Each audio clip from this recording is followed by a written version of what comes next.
হালার বেলা আদাম রয়ে গেছে 2 দিন পর কারণ বিয়া হালার বেলা এখনো বিছনার মধ্যে কালকে আমার লাগে হইয়া আমার লঙ্গিটা ভিজে লেছে মরতে হালার পূজা দিয়ে বিয়ে উচিত।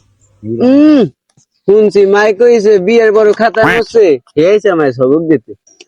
তোমার না বেডি আমি যে বিছনার মধ্যে পোলাটারে কয়া লাগে তুই যে সাহেব দিন আগে আমি একবার কইছি পোলাটারে আয় তোর কি মাথায় কিছু নাই? মারলো গোলামটা তোর নাইনকে আমি প্রত্যেকদিন মুতে দিস না আমার ভুল বসতে এদিন হয়ে গেছে এই আবার কয়া লাগে এই বুড়া বামটার মুতে যে গুম বু ইয়া তো ইয়া দুইতে আমার জীবনটাই শেষ হয়ে গেছে। দেখছো দোনটাই আগে মতে আর আমি মুখলি বলে দোষ। মাল্লডা তুই ঠিক আছে বুড়ো হইয়া তোর কি বিয়ে শাদী করান লাগবে না? তুই যদি এখনো বিছনার মতোস তোর কি মাইয়ে দেবে?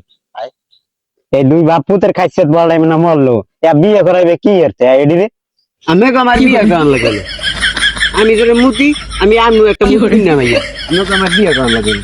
যা হালার বেলা তোর কপালে মুতকুড়ে মাইয়ে আছে তুই মুতকুড়ে মাইয়ে সেটা পাবি কি ভালো তা?